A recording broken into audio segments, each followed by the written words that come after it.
Terbukalah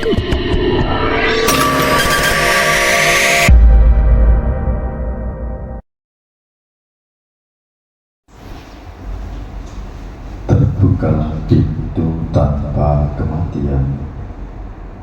Terbebaslah mereka yang mendengar dengan penuh keyakinan.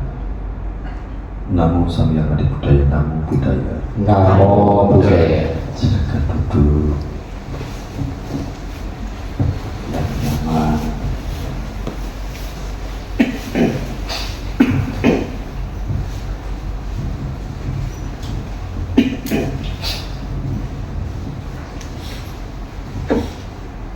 Sangga yang saya muliakan, Bapak Ibu Pandita, para sahabat Dhamma, hari ini kita sama-sama untuk hening bersama dalam rangka sebagai ungkapan rasa syukur kita atas belas asih dari sang pelopor kebangkitan agama Buddha Indonesia, yakni mendiang yang Arya Asih Jinara kita Mahathira, dan sekaligus juga merayakan hari lahir Sangga Agung Indonesia yang ke-67 tahun. Dua momen yang sebenarnya di waktu berbeda. Halasakin sebenarnya jatuh pada tanggal 23 Januari. Jadi mengambil hari kelahiran dari mendiang yang Arya Asih Jinara kita Mahathira, 23 Januari. Dan tanggal 18 kemarin itu adalah hari mangkatnya dia yang Arya Asih Jinara kita 24 tahun yang lalu, yang dikremasi kemudian di Lampung. Dua momen ini menjadi momen satu kesatuan yang dilakukan secara bersama-sama seluruh Indonesia itu kemarin pada tanggal 18 Aprilnya. Nah, tentu tidak mengurangi rasa syukur kita, rasa hormat kita akan welas asih yang telah beliau curahkan untuk Indonesia, khususnya dalam perkembangan ajaran Buddha melalui wadah Sangga, yaitu Sangga Agung Indonesia. Sangga Agung Indonesia sudah berusia 67 tahun. Sangga yang pertama di Indonesia, Sangga yang tertua di Indonesia. Namun penuh dengan berbagai hal fenomena dalam perjalanan, karena mengemban tugas yang tidak mudah, apalagi di masa-masa sang pelopor masih hidup. Agama Buddha tidak semudah seperti yang kita rasakan sekarang. Kita bisa dengan kelakar yang keras, saya beragama Buddha, dengan identitas yang jelas di dalam KTP tertulis keterangan Buddha, atau dengan aktivitas ritual atau apapun di publik mengatakan ini kegiatan agama Buddha. Tidak semudah itu. Bahkan secara hukum, agama Buddha ketika itu dimasukkan ke dalam departemen kebudayaan, bukan departemen agama, menjadi bagian dari budaya kepercayaan yang ada di Indonesia, bukan sebagai agama, sehingga ruang gerak pun terbatas pada masa itu. Dengan belas kasih beliau yang mengorbankan hidupnya, kesenangannya untuk menempuh jalan Buddha sebagai seorang pambajita yang merupakan putra pertama Indonesia yang menjadi biku setelah sekian lama tidak ada biku yang memang dari Indonesia.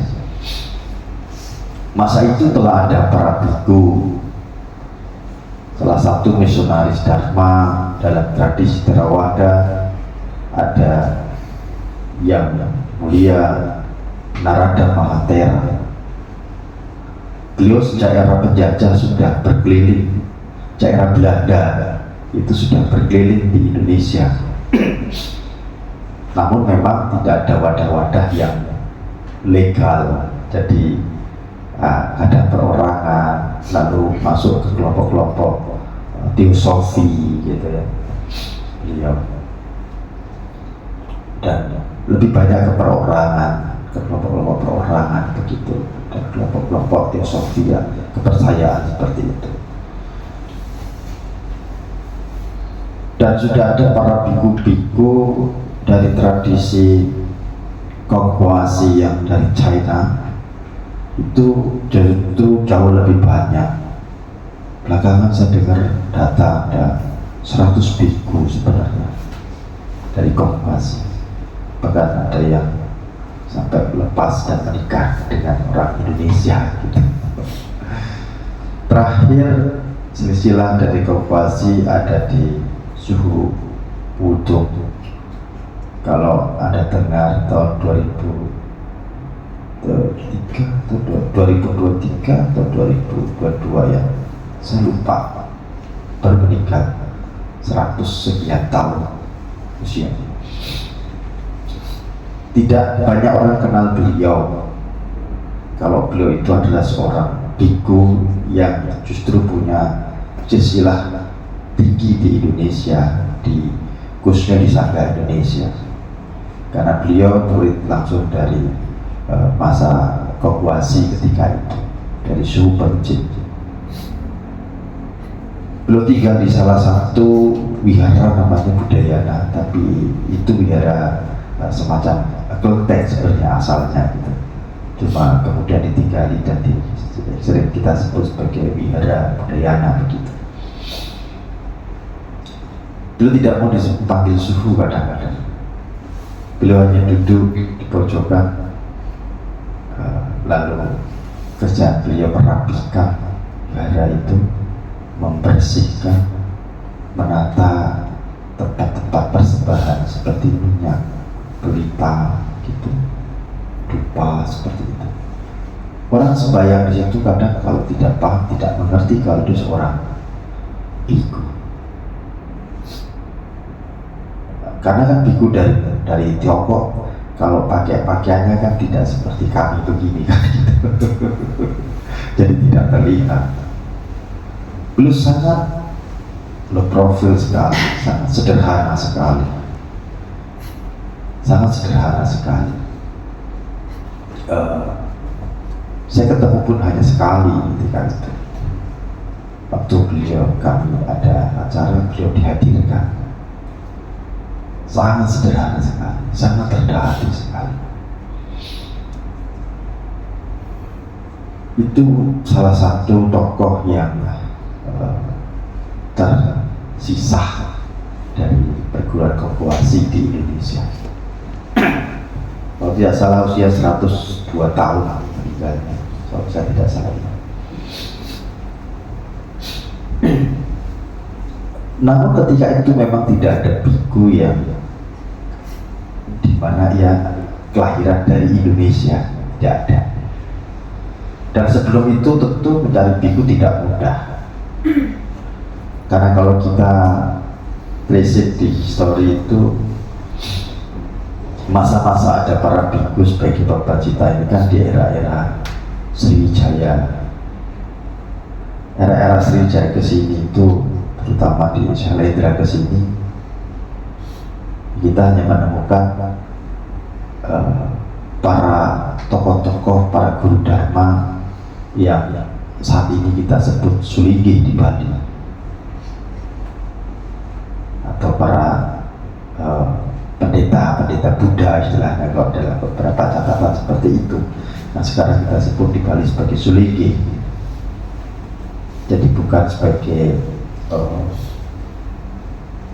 praktisi monastik Bapak Cita seperti kami, tidak. Gitu. Sulit mencari jejak di masa itu sampai ke Majapahit, sehingga sampai Majapahit dan perkembangan Buddha yang ada di Bali, kita mencari seorang biku sangat. Yang ada adalah para istilahnya itu ya Padita Buddha atau Sulinggih sekarang kita sebut. Kemunculan beliau kemudian atas belas asih beliau melihat pentingnya menumbuhkan kembali agama Buddha di Indonesia. Ini mendorong beliau untuk menjadi seorang monastik yang ketika itu beliau belajar dengan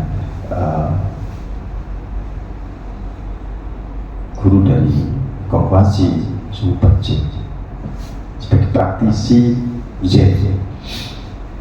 Ya, karena praktisi Zen yang hadir di Indonesia memang tidak banyak ritual yang dilakukan. Sedangkan kebutuhan di masa itu jarang orang yang mau belajar, apalagi mau jadi praktisi dakwah gitu. Mereka datang ya di kelenteng-kelenteng itu hanya sembahyang, bakar dupa, bakar pelita, sembahyang gitu aja sudah. Ada suhu ya minta air dibawa pulang gitu aja. Gitu. Namun dari sekian banyak ada satu pemuda yang begitu berani untuk berdiskusi, bertanya, belajar, membuka pandangan-pandangan agar memiliki keselarasan pandangan dengan Buddhism, yaitu The Puan An. Dari pengetahuan yang telah didapatkan dan mendorong keyakinan kepada Tirakna, maka sebagai ungkapan terima kasih beliau menyerahkan hidupnya pada gurunya, menjadi seorang samanera.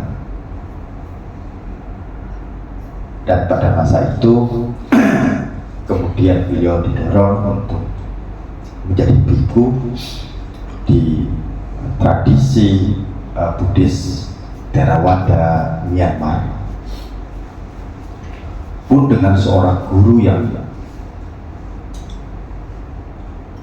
besar, dalam arti seorang guru dharma yang luar biasa, yaitu Mahasi Sayadaw. Mahasi Sayadaw, guru yang cukup terkenal di Myanmar hingga saat ini, meskipun beliau sudah tidak ada.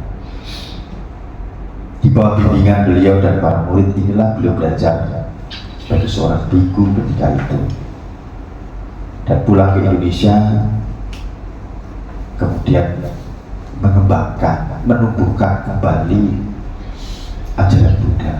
Tentu tidak mudah. Sekarang saja, di era saat ini saja, kita itu mau mendirikan wihara saja susah dan luar biasa.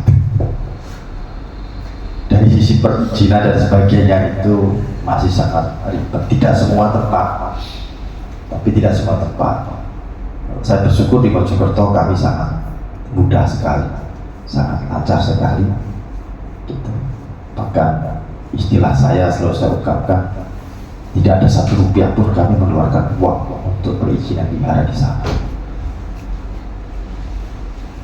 Tentu tidak demikian di tempat-tempat yang lain gitu. Kita juga di Bali tidak mudah sampai sekarang untuk perizinannya.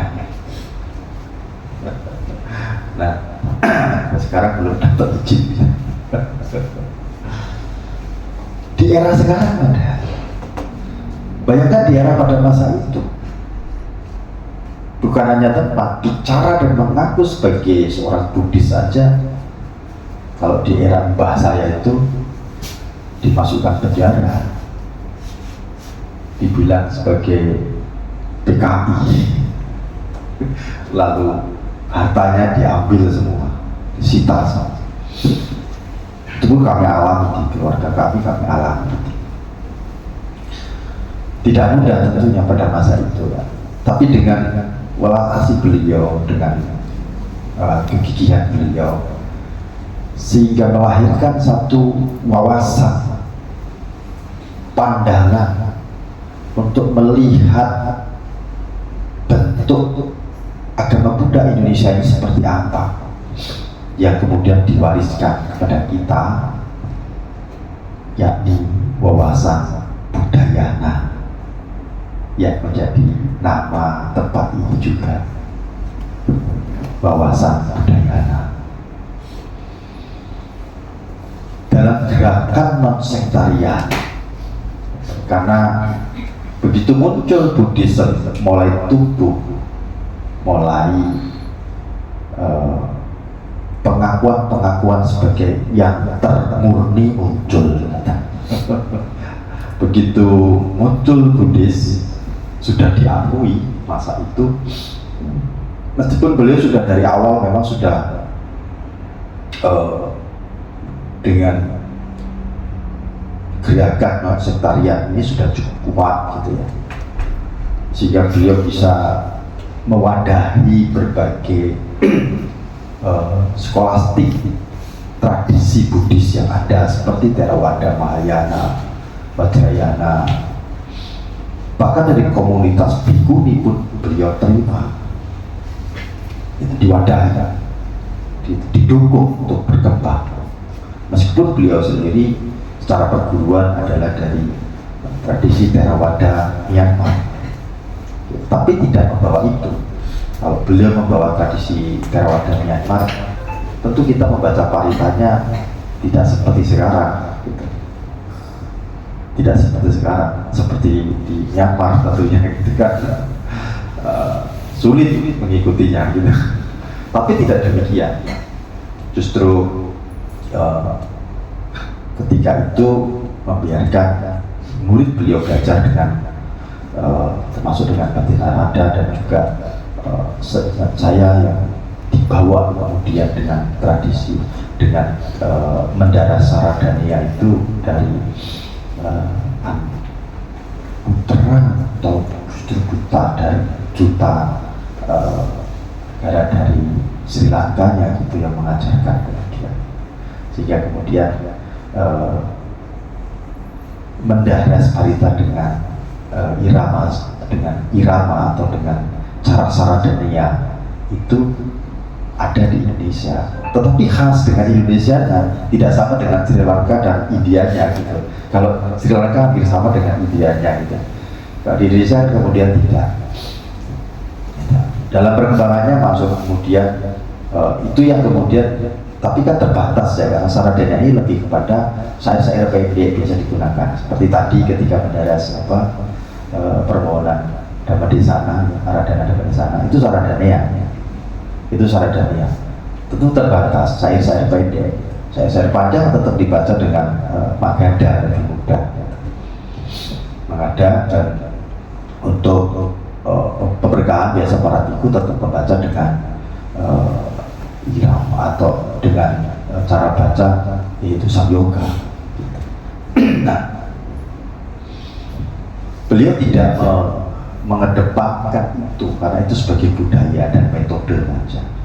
Beliau tetap kekeh dalam arti prinsip, yaitu esensi yang dikembangkan. Esensi yang dikembangkan. Ini yang sangat menarik, sehingga tidak merubah betul-betul budaya-budaya yang ada.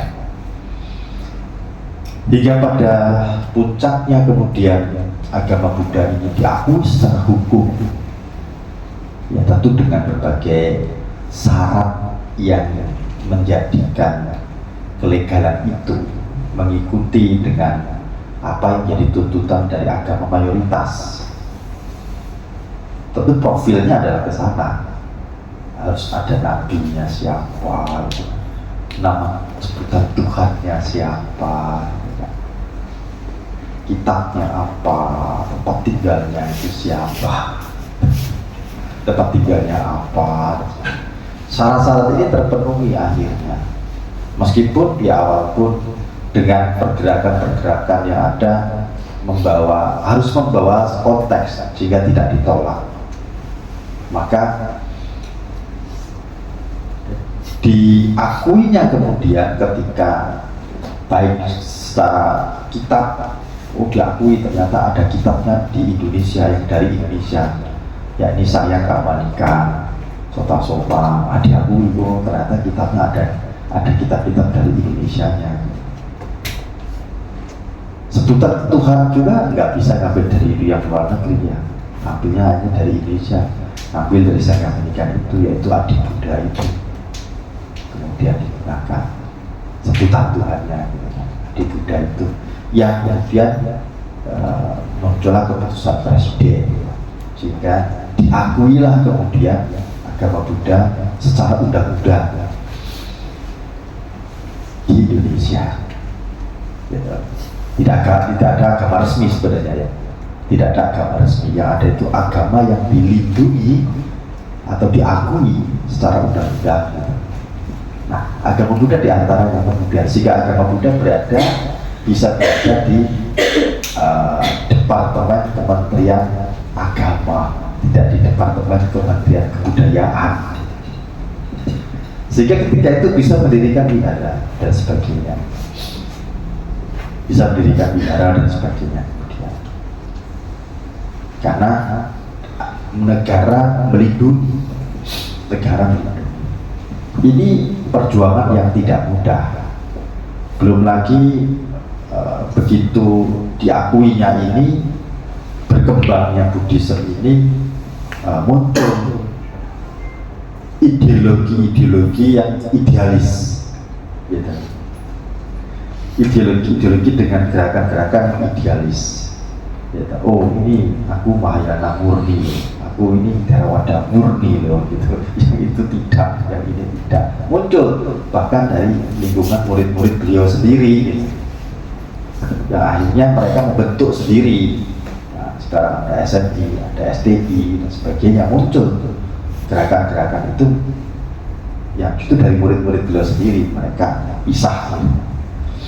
Tapi beliau tetap konsisten dengan budaya, meskipun masa itu hampir dilenyapkan juga oleh kelompok-kelompok yang mengaku murni ini, gitu kan, dituduh sebagai agama Buddha yang sesat, sehingga Patijara kita pun sempat disembunyikan kesana kemari karena ya di penjara, gitu resikonya. Dengan konsekuensi ada 2 murid beliau yang harus dikorbankan, disetrum atas nama pemerintah. Ini yang jadi tidak mudah. Sangga Agung menjaga keeksisan agama Buddha di Indonesia ini tidak mudah, gitu. Ini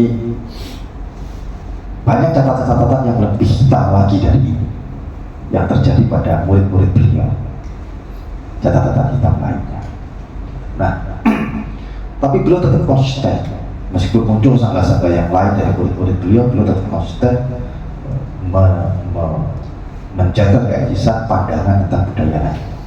Bahkan ditetapkan kemudian masa-masa krisis non sektarian ketika itu dimunculkan kemudian istilah Budayana. Istilah Budayana muncul kuat itu sudah dari masa terjadi krisis non sektarian, semua sektarian mengajunya sektarian semua. Nah, beliau justru menjaga KSN itu dan bahkan menetapkan sampai PUUI yang kemudian MUABI dan sebagainya berubah menjadi Majelis Budayana Indonesia karena konflik-konflik itu, konflik politik gitu. Tidak mudah menjaga keeksisan. Nah, maka mari kita generasi yang sekarang ini cukup gemilang sebenarnya gitu ya, cukup mudah untuk belajar Dharma dan tidak lagi terdistract dengan berbagai persoalan-persoalan itu gitu ya. Meskipun ada masih sekarang, tetapi gerakan-gerakan seperti itu tentu sudah ada yang memikirkan secara struktural dan politik dan struktural sudah ada yang memikirkan, karena sudah banyak SDM kita ini sekarang di Kementerian Agama kita, lagi mereka-mereka yang berada di sebagai anggota dewan dan sebagainya yang sangat membantu sekali dalam pergerakan kebijakan-kebijakan politik untuk menjaga keeksisan agama Buddha di Indonesia. Maka saya mengajak Anda semua, mari sebagai rasa syukur kita dan terima kasih kita gunakan ruang-ruang yang ada ini dan masa hidup kita ini untuk betul-betul menumbuhkan keyakinan. Kalau dulu beliau harus menumbuhkan kembali ajaran Buddha gitu kan, sekarang kita waktunya menumbuhkan keyakinan dalam diri kita agar betul-betul ajaran yang beliau tumbuh kembangkan di Indonesia ini bermanfaat untuk kita, betul-betul bermanfaat untuk kita. Bagaimana menumbuh kembangkan keyakinan ini? Ya dengan belajar. Tidak ada cara lain. Belajar, praktik, harus punya pengetahuan, maka kita harus belajar dan praktik. Ini penting sekali. Nah, di Bali memang budayanya masuk sudah cukup lama sebenarnya. Dari era Bati Girakito itu kan beliau murid pada sejarah kita. Cuma karena pergolakan politik ketika itu sehingga bergeser kemudian seluruh binaan ini ke sangga lain. Muncul lagi, kemudian bisa masuk kembali kan sudah di era Bali kan 90-an ya, akhir 90-an ya kurang lebih ya. Nah, masuk ke Bali yaitu budayanya ke Bali. Namun tidak mudah dalam pergerakannya memang, karena tentu ketika masuk ke Bali budayanya menjadi organisasi yang minoritas kan dalam artian di Buddhisnya gitu. Itu tidak mudah perkembangannya. Nah, bersyukur sekarang sudah ada, selain di Bandung ada di Denpasar sudah ada, dan mulai beberapa kita gerakan yang lain gitu. Bukan persoalan sebagai budaya dalam organisasi, yang kita ingin gerakan adalah cara pandangnya. Karena sekarang orang banyak terdistraksi dengan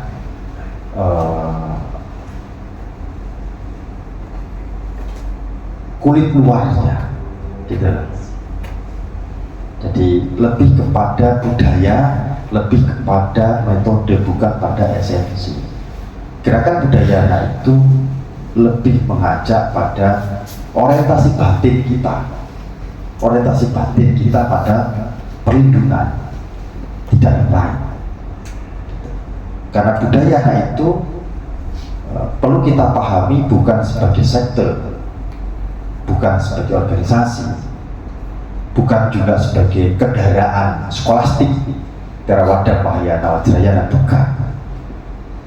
Tetapi budaya ini kita pahami secara esensi.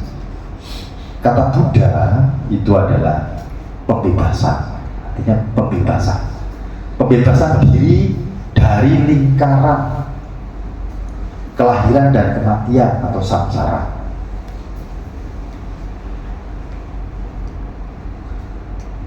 Yana itu kalau kita mengacu kepada apa yang diajarkan Buddha dalam Mahasatipatthana, kata yana itu dari kata ayana, artinya menuju. Maka budayana itu artinya menuju pembebasan, menuju pembebasan. Lah kalau kita masih melekat dengan berbagai predikat, oh ini Theravada murni, Mahayana murni, Vajrayana murni, ini kan kelekatan pandangan. Bagaimana ia mampu bebas? Ya tidak bisa. Maka mau dengan metode dalam arti pendekatan skolastik Theravada, Mahayana, Vajrayana, silakan. Tapi kembangkan, bebaskan batin dari sekat-sekat dosa dan bijak, dari do manasa dan abijak. Bebaskan batin dari itu, penolakan, dasar kebencian dan keserakahan, bebaskan dari itu budaya gitu. Maka metode apapun, bahasa apapun digunakan, pendekatan budaya apapun yang digunakan, arah praktiknya itu harus membebaskan batin kita dari kekotoran,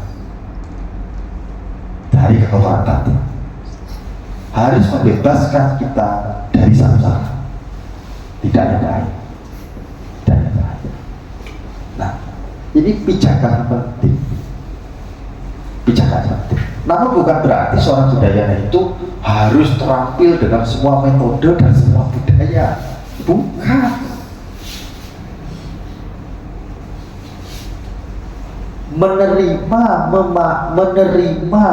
berbagai metode itu, budaya itu, menerima memang ada, mengakui ada. Tapi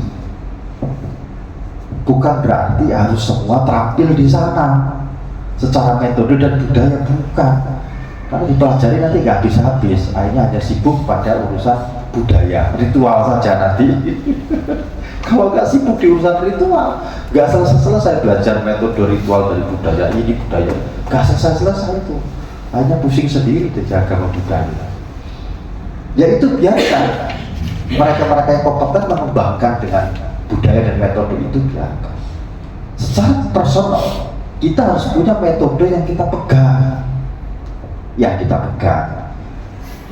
Namun kita juga mengakui dan menerima keragaman yang ada. Kita mengakui itu, menerima itu, tidak menolak itu. Selama itu menjadi mengarah atau orientasinya pada pembebasan, ya sah-sah saja itu sebagai jalan dharma. Orientasi pada pembebasan samsara itu sah-sah saja sebagai jalan dharma. Namun kita harus punya satu metode yang kita gunakan, kita pegang. Yang kita gunakan harus ada metode. Maka kenapa dengan saya di setiap kita menggunakan metode Sukawati, yaitu pendarasan nama Buddha kita apa? Ya boleh, karena saya tahu itu juga metode.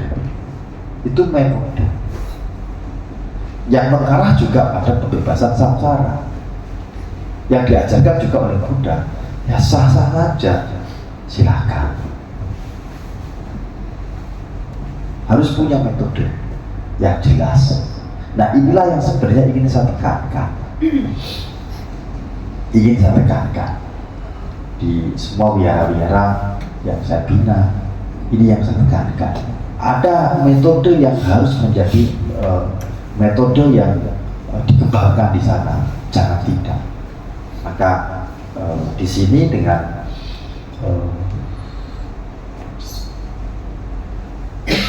pengetahuan, pembelajaran dan metode yang saya kembangkan, ya kita kurikulumnya hanya 2 di sini.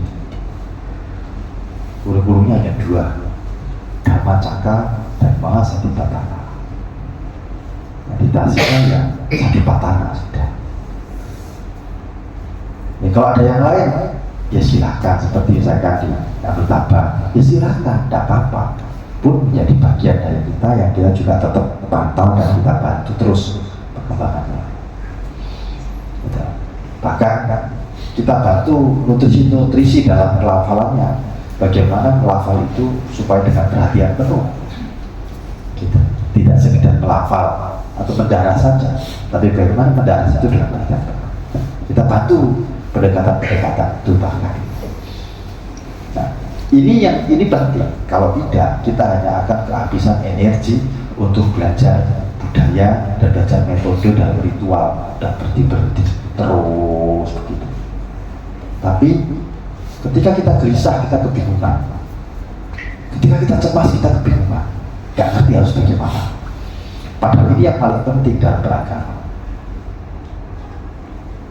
Dalam ini yang paling penting.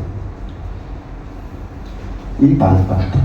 Ketika kita gelisah, kita tahu kita harus ngapain gitu. Kalau nggak punya metode, bagaimana mengendalikan, bagaimana menenangkan kesadaran, ya nggak bisa untuk menyelesaikan kegelisahan, kecemasan itu.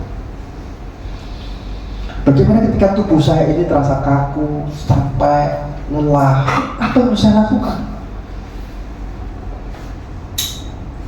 Kalau tidak punya metode untuk bagaimana berdamai dengan tubuh, bagaimana kesadaran ini berdamai dengan tubuh sehingga tidak ada penolakan, sehingga mampu merangkul kelelahan itu, mampu merangkul kesakitan itu, dan batin kita tetap tenang. Kalau nggak punya metode, nggak bisa. Justru disinilah sebenarnya peran daripada kalimat yang kita sering daras terus, yaitu perlindungan. Pergi berlindung. Di sini esensinya. Jadi minimal ketika kita mengerti, ketika kita menjadi umat Buddha itu, oh badan saya capek. Ada tahu bagaimana mengistirahatkan tubuh gitu loh. Ada metode yang digunakan. Aduh, saya kok gelisah sekali, nggak bisa tidur. Ada tahu bagaimana berdamai dengan kegelisahan itu, bagaimana menenangkan kesadaran itu dan bisa beristirahat dengan baik. Minimal di sinilah, gitu lah. Kalau tahu metode. Tapi kalau tidak, ya sulitan. Kalau tahunya cuma ritual saja, nggak berhenti. Tubuh capek, nggak bisa selesai. Batin ini capek, nggak bisa selesai. Maka kenapa hari ini saya mengajak Anda mengenang kembali sang pelopor dan merayakan Sangga Agung ini bukan dengan ritual, tapi dengan hening, karena ini esensi.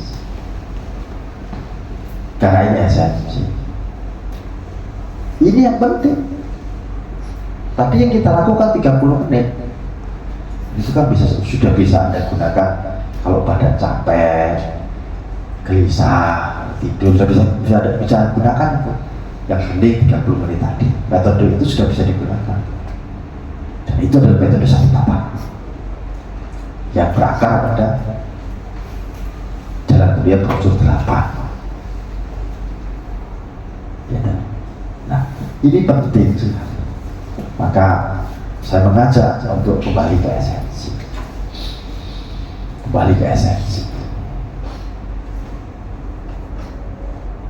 Sehingga kita tidak pernah mengingkari perjuangan liar pada kita. Ini hal yang sangat penting untuk betul-betul dipahami dengan baik. Dengan harapan besar untuk bahwa damai itu bisa dihidupi dalam keseharian. Damai itu bisa dihidupi dalam keseharian, dalam segala aktivitas. Nah, nanti Anda bisa baca lebih jelas warisan-warisan beliau ini yang saya sudah kumpulkan catatan-catatan pemikiran-pemikiran seperti ini di buku, yaitu Budayana. Itu buku Budayana. Buku itu saya mengarahkan kembali dan mengingatkan kembali Budayana itu sebagai esensi Dharma, dan Budayana bukan memperdebatkan soal Theravada, soal Mahayana, soal Vajrayana, tetapi Budayana itu memberikan arah orientasi batin pada pembebasan, bukan yang lain. Mengingatkan kembali ke sana, karena saya melihat dalam pergerakan-pergerakan di belakangan itu banyak yang salah kaprah tentang Budayana itu sendiri. Maka aktivis-aktivis Budayana yang kadang-kadang malah sektarian dengan Budayana. Jadi Budayana yang berangkat dari non sektarian malah menjadi sektarian gitu loh. Menjadi sektarian. Yang Budayana itu mestinya ke esensi, justru malah di ritual, berhenti di ritual. Budayana yang semestinya ke esensi malah berhenti di ritual. Ini persoalan yang menurut saya tidak bisa terhentikan tanpa kita harus bersikap. Hingga dari berbagai proses kemudian saya memberanikan diri menghadirkan buku yang coba untuk lebih diarahkan kepada esensi, sehingga bahkan Budayana itu bukan praktisi Budayana itu bahkan bukan hanya mereka yang ada di lingkungan Budayana. Dalai Lama adalah seorang Budayana. Masih saya tahu Acamca, guru-guru besar itu adalah praktisi Budayana. Bhante Panawaro juga praktisi Budayana. Dalam arti esensi menuju pembebasan gitu loh. Menuju pembebasan. Karena ini soal arah batin, tujuan hidup. Arah batin dan tujuan hidup. Persoalan itu. Nah, sehingga kenapa saya di sini menekankan sekali pola-pola latihan seperti ini. Pola-pola latihan seperti ini. Sebagai contoh, kalau dulu hari raya di sini ya sama saja. Maka puja yang dibaca yaitu, asada yang dibaca yaitu paritanya, waisak yang dibaca yaitu paritanya, gitu. Tidak mengerti konteks esensi apa, karena nggak mengerti. Katina yang dibaca yaitu paritanya. Berapa tahun pada agama Budayana di Bali? 20-an tahun misalnya. Kaget gitu. Puja bakti umum yang dibaca yaitu, di kematian yang dibaca yaitu, pemberkatan rumah yang dibaca yaitu lagi gitu.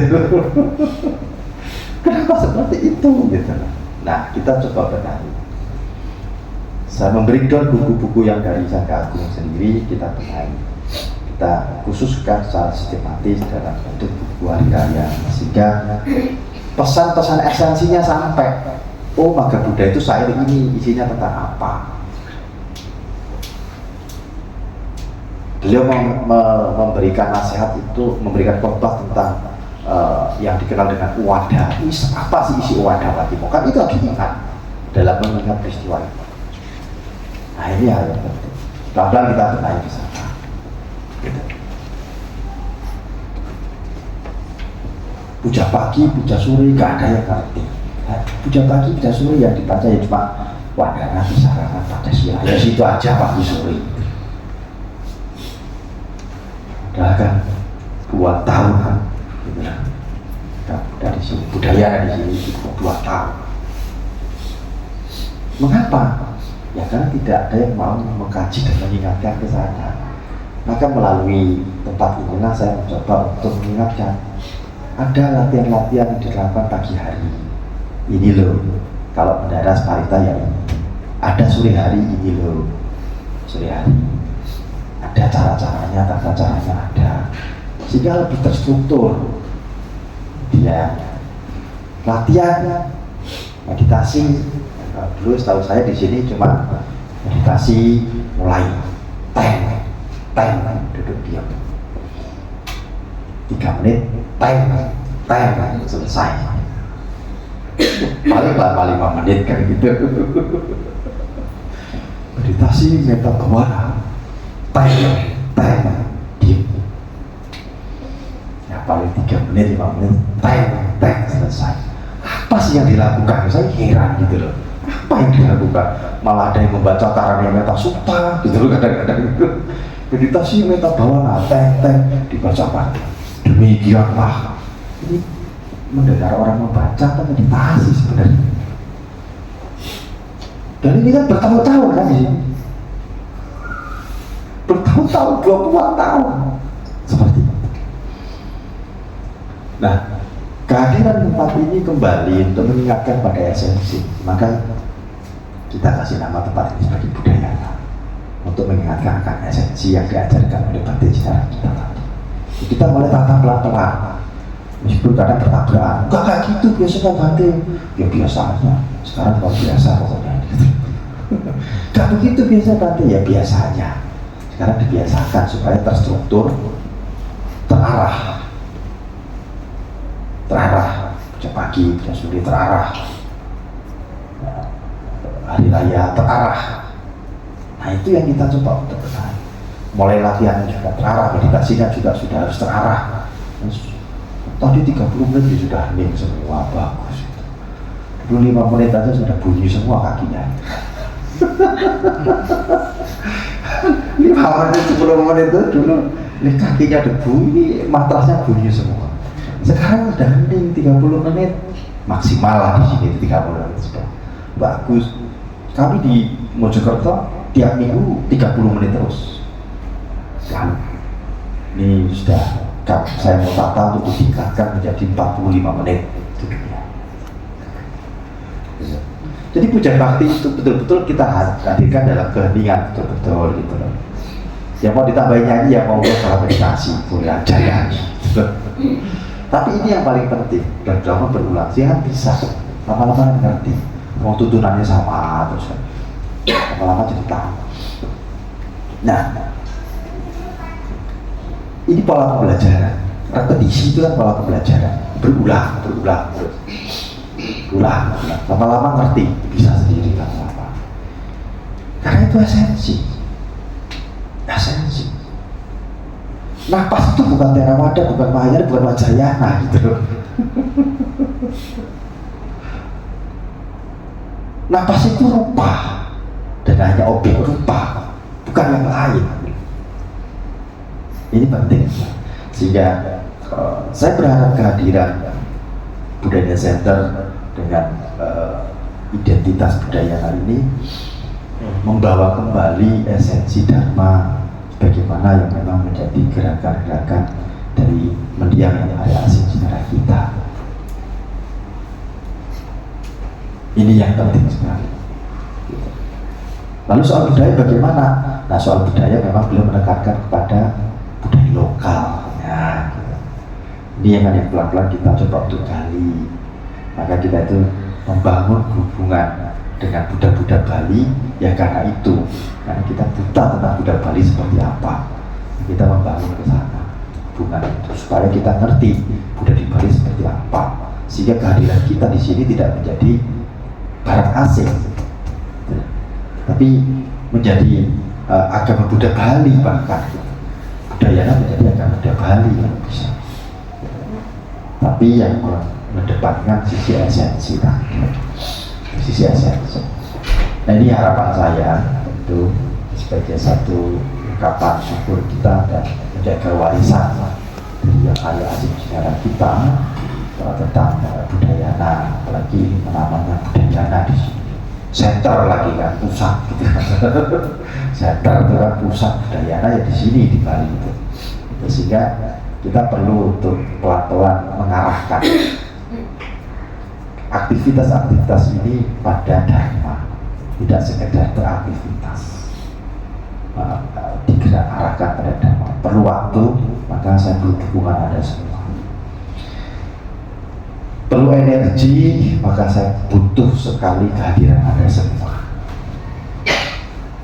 untuk bersama-sama bagaimana mengarahkan kembali orientasi aktivitas dharma di wihara ini tentunya. Nah, ini hal penting yang tentu kita perlu terlibat bersama-sama, karena wihara atau tempat ini akan menjadi bermanfaat apabila ada keterlibatan Anda semua. Keterlibatan Anda dalam aktivitas itu menjadi bagian penting untuk menghidupkan tempat ini, dan menghidupkan tempat ini dalam keterlibatan Anda itu menjadi bagian penting dalam perkembangan agama Buddha di Bali.